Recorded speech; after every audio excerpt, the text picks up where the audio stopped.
Hi, in this video we're going to discuss the map screen of the Andiamo Places application.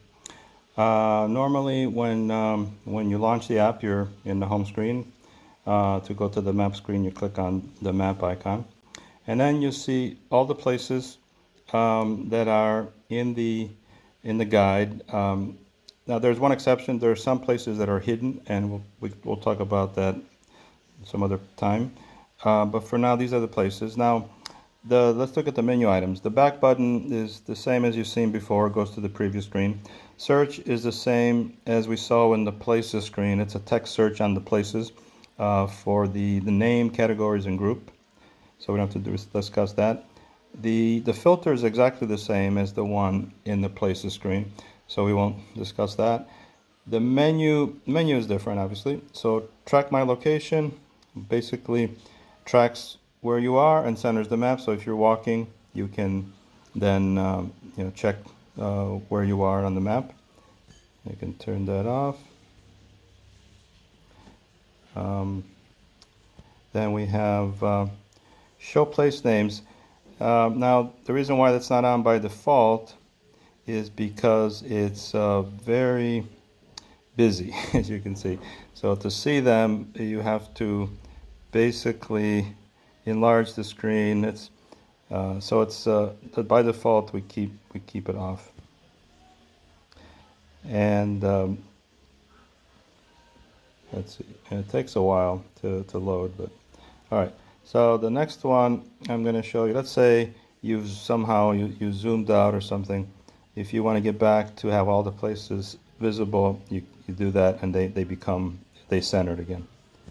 And then we have satellite view. And let's get out of satellite view. And then remove search results. Let me discuss that one in a moment. So remember when we were in the places screen, I said we're going to talk about the add screen later, and this is the right time. And the reason is, in the map screen you have a lot more options. So in addition to adding a place, a path, and an area, you can add attractions or entries from Wikidata, Google, or Wikipedia. And you can search typically by text or category. So there's various ways of adding a place. One way is manually. So if you click add place, then you can write the name, then you have to get the location from the map, and you have to say where it is on the map. And we're not going to do that now. Well, I could have. And then we can change the image, the icon, put all this information. Not all of it is required. The only thing that's required actually is the name and the location, obviously. Then you can designate whether it's hidden or a must-see. This is where the must-see is selected. And the hidden is for when you have a lot of places, and again, you don't want to clutter up the map too much, or even the places screen. So there are important places that you want to see all the time, but there's some maybe esoteric places, and you can hide those and then show them only when you want. So only when you want to show so those specific places. So let's go back. Now let's also, you can add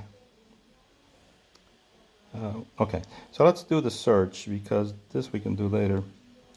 Let's say we do a Wikipedia search, and we search for Ponte.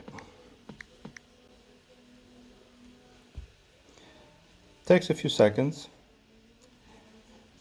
Now you see there's some green icon, but they're hard to see. So in order to see those better, we're going to filter out all the others. So only show.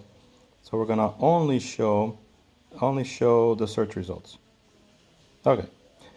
And now, actually, sometimes it's actually good to go here, and you can see the search results. And they show up in green to make them easier to see. So, for example, if you want to add Ponte Vecchio, then you can do it from here, and you can add it, or so it's at the guide there. Or you could have done it from here, from the map, Except, see here, you have to zoom in a little bit. Oh, that's this one.